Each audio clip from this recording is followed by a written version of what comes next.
നമ്മൾ സ്പെഷ്യൽ നാരങ്ങ അച്ചാർ ഉണ്ടാക്കാൻ പോവാണ്. ഇത് ചെറുനാരങ്ങ 4ആയിട്ട് കട്ട് ചെയ്തതാണ്. അതിനുശേഷം അതിൽ കല്ലുപ്പ്, അതുപോലെ തന്നെ 1/3 വിനാഗിരിയും 2 വെള്ളം തിളപ്പിച്ചാറിയതും ചേർത്ത് അല്പം പഞ്ചസാരയും കൂടി ചേർത്തിട്ടാണ് നമ്മളിത് ഉപ്പിലിട്ട് വെച്ചേക്കുന്നത്. അപ്പോൾ പഞ്ചസാരയുടെ ചെറിയൊരു സ്വീറ്റ്നെസ് അതിനകത്തുണ്ട്. അത് ബാലൻസ് ചെയ്ത് നിങ്ങളുടെ താല്പര്യത്തിനനുസരിച്ച് ഇടാം. ഇത് ഏകദേശം 2 കിലോയോളം നാരങ്ങ ഉണ്ട്.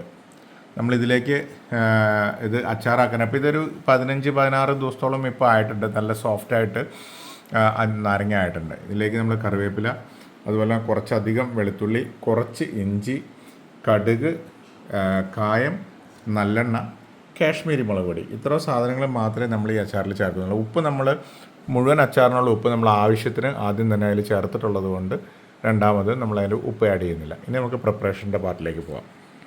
നമ്മൾ സാധാരണ അച്ചാർ ഉണ്ടാക്കാനായിട്ട് അലൂമിനിയം വെസൽസ് ഉപയോഗിക്കാതിരിക്കുകയാണ് നല്ലത്. ഐദർ സ്റ്റീൽ അല്ലെങ്കിൽ നോൺ സ്റ്റിക്ക്. ഇതിപ്പോൾ ഒരു പ്രസ്റ്റീജിൻ്റെ പ്യുവർ സ്റ്റീലായിട്ടുള്ള ഒരു ഡബിൾ ലെയർഡ് ചീനച്ചട്ടിയാണ്. നമ്മളിതിലേക്ക് നല്ലെണ്ണ ഒഴിച്ചു കൊടുക്കണം. ഇതിപ്പോൾ ഞാൻ ചീനച്ചട്ടി നന്നായി ചൂടാക്കി വെച്ചേക്കാണ്. നമ്മൾ ആവശ്യത്തിന് നല്ലെണ്ണ ഒഴിച്ചു കൊടുത്തു. ഇത് ഓരോരുത്തരുടെ എണ്ണ എങ്ങനെ വേണം എന്നുള്ള താല്പര്യങ്ങൾക്കനുസരിച്ച് നമുക്ക് എണ്ണ കൂടുതലും കുറച്ച് ഉപയോഗിക്കും. ഇപ്പം ഞാനിത് ഫ്രൈ ചെയ്യാനുള്ള അത്രയും മാത്രം എണ്ണ ഇതിൽ ഉപയോഗിക്കുന്നുള്ളൂ. ഇതൊരു സ്റ്റെയിൻലെസ് സ്റ്റീൽ വെസൽ ആയതുകൊണ്ട് തന്നെ എണ്ണ വളരെ പെട്ടെന്ന് ചൂടാവും. നമുക്ക് കുറച്ചധികം കടുക് വേണം. എന്നുവെച്ചാൽ കടുക് ശരിക്കും ഒരു പ്രിസർവേറ്റീവാണ്.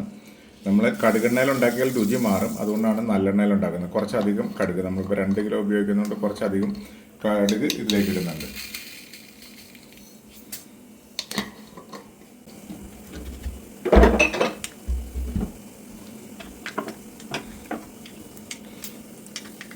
ചെറുപറ കടുക് പൊട്ടണം. കടുക് ഏതാണ്ട് പൊട്ടിത്തീർന്ന് നമുക്ക് നല്ല സ്മെല്ല് വരുന്നുണ്ട്. നമ്മളതിലേക്ക് വെളുത്തുള്ളി കുറച്ചധികം ഉണ്ട്. വെളുത്തുള്ളി നമ്മൾ അതുപോലെ തന്നെ ഇഞ്ചിയും ഇതിലേക്ക് ചേർത്തത്. ഇഞ്ചി വളരെ കുറച്ചേ ഞാൻ ഉപയോഗിച്ചിട്ടുള്ളൂ. അത് ആളുകളുടെ താല്പര്യത്തിനനുസരിച്ച് ഉപയോഗിക്കാം. ഈ വെളുത്തുള്ളി മാക്സിമം മുരിയെ വറുത്തെടുക്കണം. നന്നായിട്ട് മുരിഞ്ഞ് വരണം. വെളുത്തുള്ളിയുടെ ഒരു പച്ചപ്പെല്ലാം പോയി ഒരു സ്ലൈറ്റ്ലി ബ്രൗണിഷായി നന്നായിട്ട് കുക്കായി വരുന്ന ഒരു ലെവൽ വരെ നമ്മളിങ്ങനെ ഇളക്കി വറുത്തെടുക്കണം.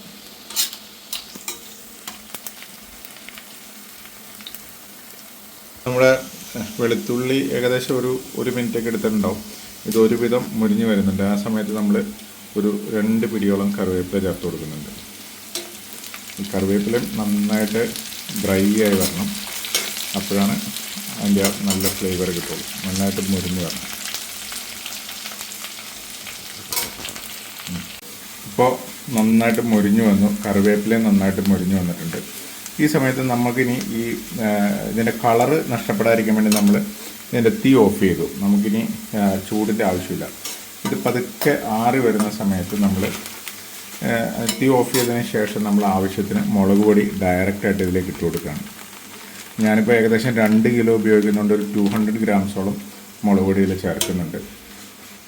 മുളക് പൊടി ഇതിന് കാശ്മീരി മുളകാണ്. അപ്പോൾ അതുകൊണ്ട് തന്നെ ഇതിന് എരിവില്ലാത്തത് കൊണ്ട് നമുക്ക് നല്ല കളർ കിട്ടുകയും ചെയ്യും, പ്രത്യേകിച്ചൊരു ഫ്ലേവർ കിട്ടുകയും ചെയ്യും. അപ്പോൾ നമ്മൾ ഏകദേശം ഒരു 200 ഗ്രാംസിൻ്റെ അടുത്ത് മുളക് പൊടി ചേർത്ത് കൊടുക്കുന്നത്. മുളക് പൊടി നമുക്ക് പിന്നീടും ആവശ്യമുണ്ടെങ്കിൽ ചേർക്കും. കാരണം നമ്മൾ അൺകുക്ക്ഡ് ആയിട്ടാണ് മുളക് പൊടി ഉപയോഗിക്കുന്നത്. ഇപ്പോൾ ഇതൊരു ഏകദേശം ഒരു ഡ്രൈ മിക്സ് ആയി കണ്ടോ. ഇങ്ങനെ ഇത് ഡ്രൈ മിക്സായി വന്നതിന് ശേഷം നമ്മളിതിലേക്ക് കായം ചേർത്ത് കൊടുക്കും. നമ്മൾ കായം കുറച്ച് അധികം വേണമെങ്കിൽ അതിന് ഒരു പെർഫെക്റ്റ് ഫ്ലേവർ കിട്ടുള്ളൂ. അപ്പോൾ ഞാൻ കായം കുറച്ചധികം നന്നായിട്ട് ചേർക്കുന്നുണ്ട്. അതിനുശേഷം ഇതൊന്നും കൂടി ഇത് കണ്ടില്ലേ. ഇപ്പോൾ ഇതൊരു ടോട്ടലി ഡ്രൈ മിക്സാണ്. നമ്മൾ നാരങ്ങ ഉപ്പിലിട്ട് വെച്ചതിനകത്ത് ധാരാളം വെള്ളം അല്ലെങ്കിൽ വിനാഗിരിയും വെള്ളവും കൂടെ തിളപ്പിച്ചാറിയ വെള്ളം ചേർത്തുള്ള മിക്സ് ഉള്ളത് കൊണ്ട് ഇതിങ്ങനെ ആയാലും ഒരു കുഴപ്പമില്ല. നമുക്കിതിലേക്ക് നാരങ്ങ ആഡ് ചെയ്യാം. ഡ്രൈ മിക്സാണ്. ഇപ്പോൾ നല്ലൊരു സ്മെല്ല് വരുന്നുണ്ട്. നമ്മളിതിലേക്ക് ഈ നാരങ്ങ മൊത്തമായിട്ട് ഇട്ട് കൊടുക്കും. ഞാൻ പറഞ്ഞില്ലേ ഏകദേശം 2 കിലോയ്ക്ക് അടുത്ത് നാരങ്ങ ഉണ്ട്.